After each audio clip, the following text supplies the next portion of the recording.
In today's video, we are going to make this landscapes. Hi friends, I am VanidasMangathil and let us learn watercolors together. So we'll be drawing this from imagination. You might have seen these kind of works a lot. I will explain the entire process throughout the video. Okay. So if you haven't subscribed to my channel, please do subscribe and press the bell notification. And we will come out with more and more tutorials every week. Without further ado, let us begin the tutorial.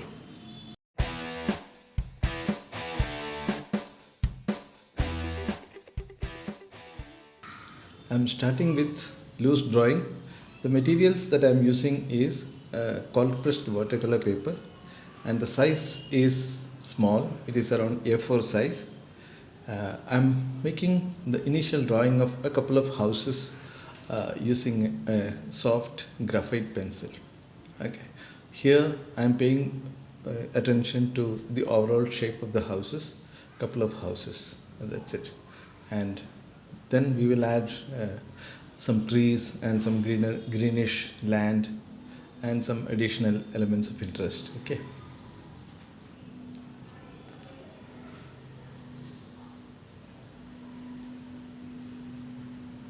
Right, some loose drawing, not too much details.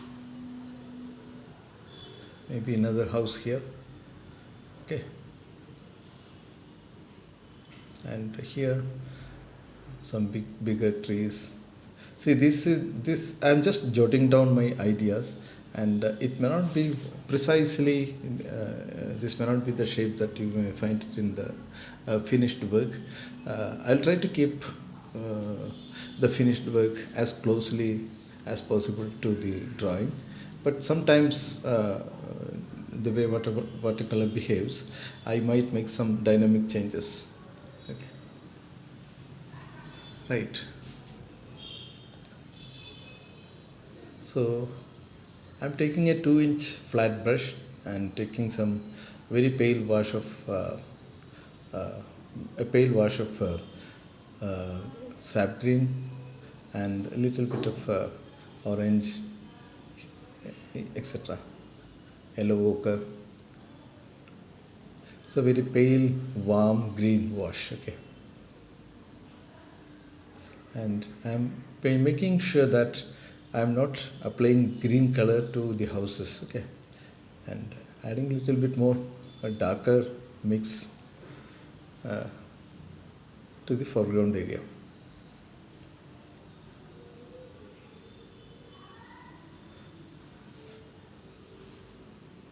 Maybe adding a touch of blue to make it slightly darker at the foreground. Some color variation as well, because I don't want a very flat color for the ground. Adding some burnt sienna also, and sap green and olive green. Burnt sienna and olive green, making it little darker as it comes to the bottom. Okay. Now due to this color variation, we already are getting some sense of depth on the ground. Okay. So that is what I am looking for, getting some sort of depth. Okay. Sense of distance.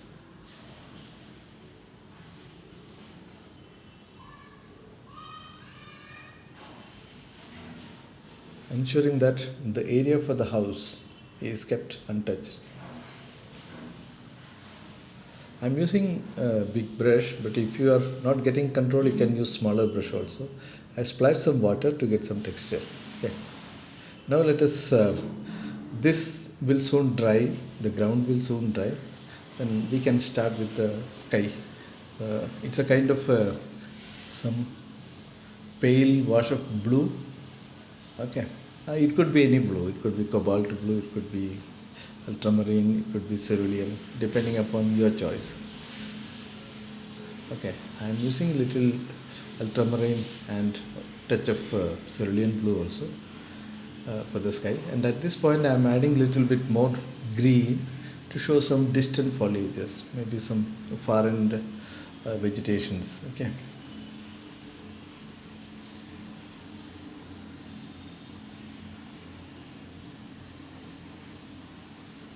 some color variation. Somewhere I am adding little bit more stronger green.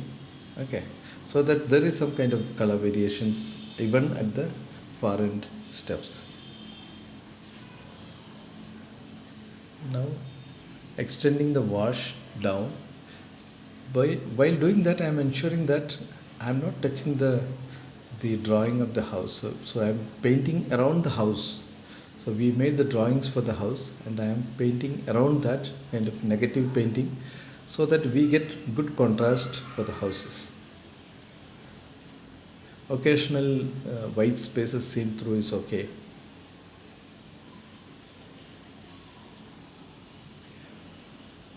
Some white spaces are seen through, but I will leave it as it is. Okay.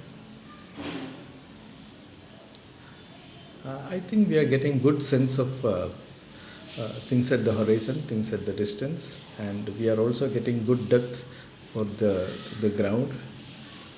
Now adding some darker elements, it could be shadows, okay, to even kind of connect the sky, the foreign foliages and the foreground. We are sort of connecting them all together so that they all get unified as a single painting. Okay, some more splattering of water to create some texture.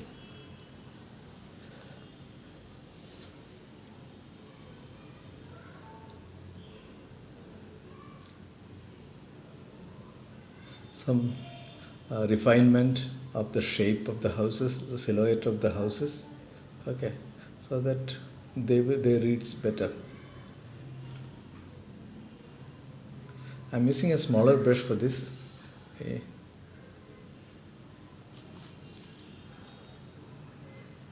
So we are slowly developing the painting.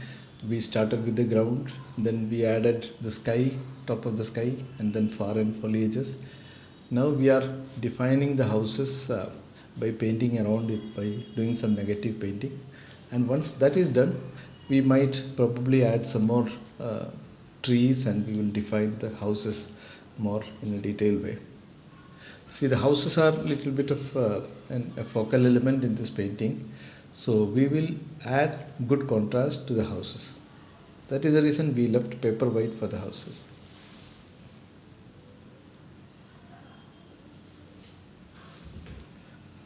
Let us make some darker green brushworks. Let us make some darker green brushworks to suggest some trees. Okay. Right, olive green and burnt sienna.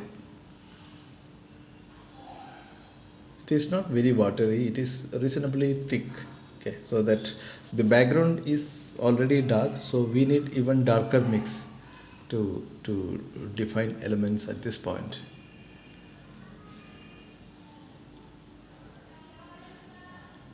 Again, just suggesting the shapes, okay, the shapes for the tree. It is not very precise.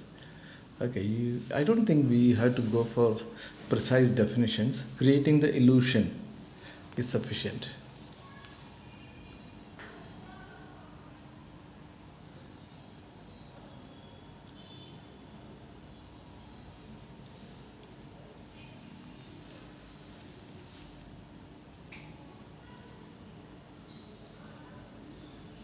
Right, it looks reasonably good to me.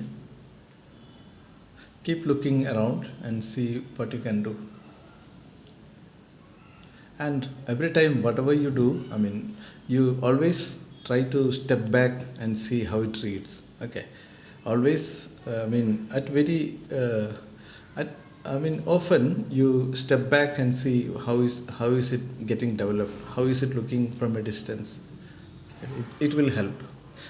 Many times, what happens is that when you are closely doing some, painting, when you are too focused into certain elements, you might not see some major mistakes.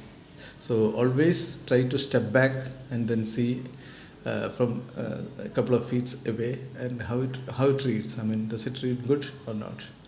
That will help. And I always do painting by standing. I don't sit and paint usually. And since I'm painting by standing, I it helps me in stepping back and seeing the things from a distance.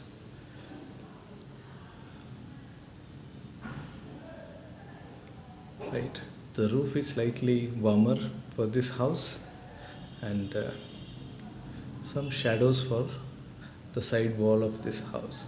It is some kind of a purplish blue, maybe blue and violet color that I have mixed. It could be blue and crimson also. We are defining the major shapes for the house. We might add some details later.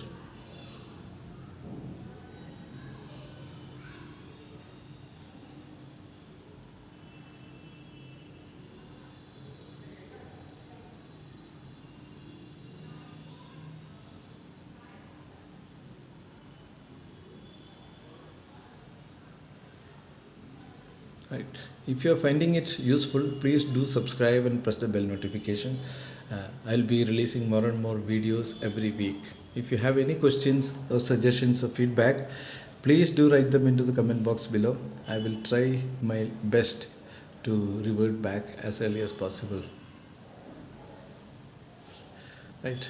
I'm taking some darker color now using a smaller brush and making some maybe electric poles. We haven't made any drawing for this, but I thought that is an easy way to connect the ground and the sky.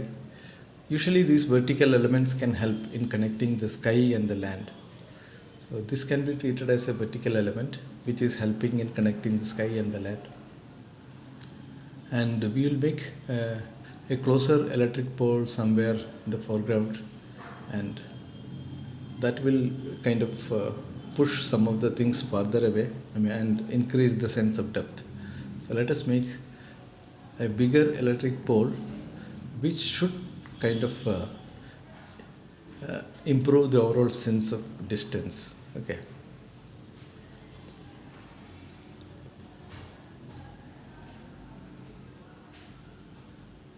You need to be little daring to do these kind of brushworks.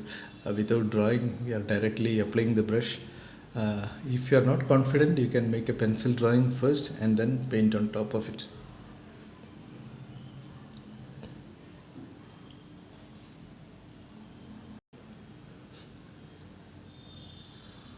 Okay, so looks good.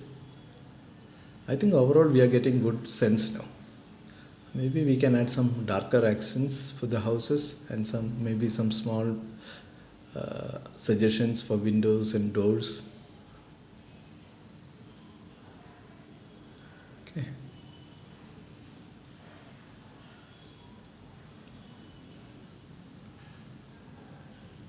Right.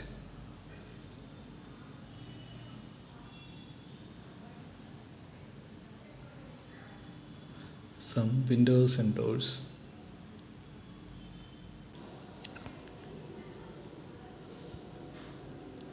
I think this much is sufficient for the main house, and let us add something for the other houses also.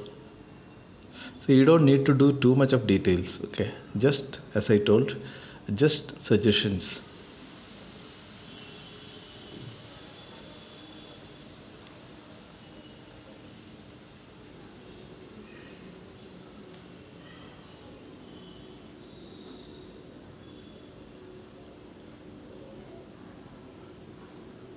So what we need to be aware of is the overall perspective should be correct. Perspective is something that is very much important. Let us make some cables coming from the top left, and let these cables run to the other electric poles that we have made.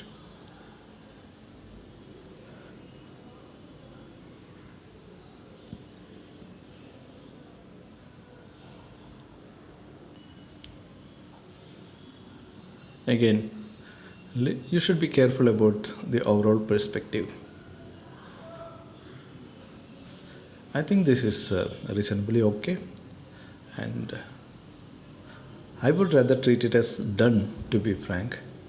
But since we have made some suggestions for some cows or sheep, let us make some.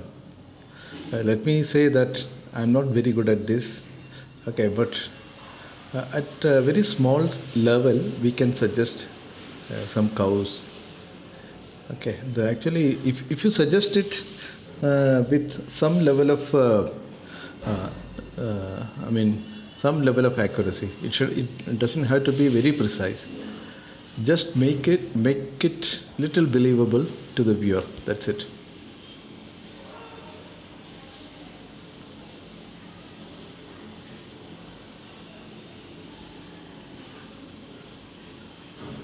Okay, just some suggestions.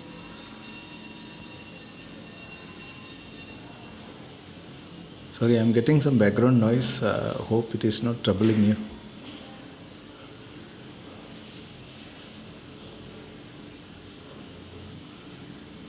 Yeah, I think that much is enough.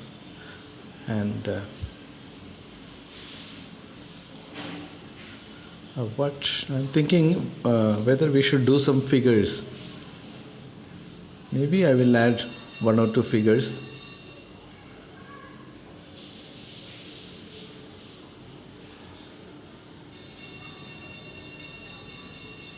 Some shadows first. Okay.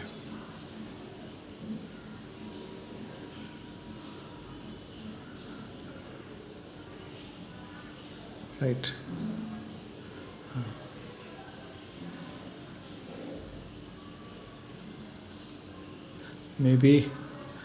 Maybe some figures. I'm touching some burnt sienna and suggesting some figures. See, this figure is very far away. Just the suggestion of the shapes will do. It doesn't have to be very precise. People will believe that it is a figure if you just suggest it with proper proportion and the scaling.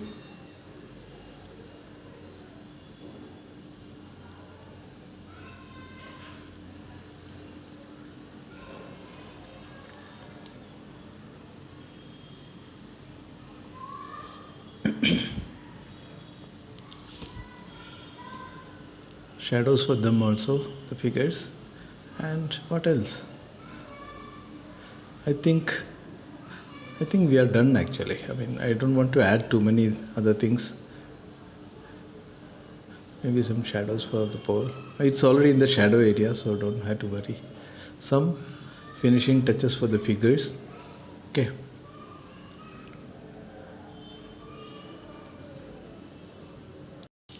Taking white watercolor directly from the tube and giving some touches of highlights, the top of the head, top of the shoulder, etc. And I think for the cows also you can give some white patches to make it a little bit more clear that they are probably cows. Okay, right. If you do it too much, it will spoil because adding white, it is not very conventional to use white in watercolors. But if you are using it, you should use it very sparingly. If you overuse it, your painting may turn into a disaster. Okay, so be careful. Just some highlights. Okay. Right.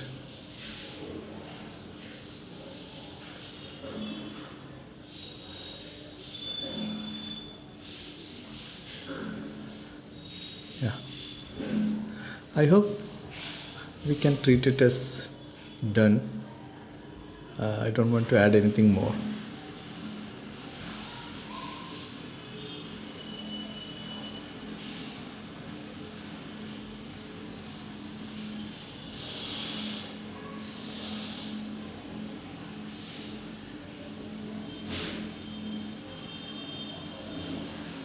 Right. So I would treat this as done. Okay. So hope this video was informative to you and you had something to learn from this video. So thank you very much for being with me, watching this tutorial. If you have any questions or suggestions or comments, please do write them into the comment box below. And if you haven't subscribed to my channel, please do subscribe and press the bell notification. We will soon see you in another interesting tutorial. So happy painting until then. Bye bye.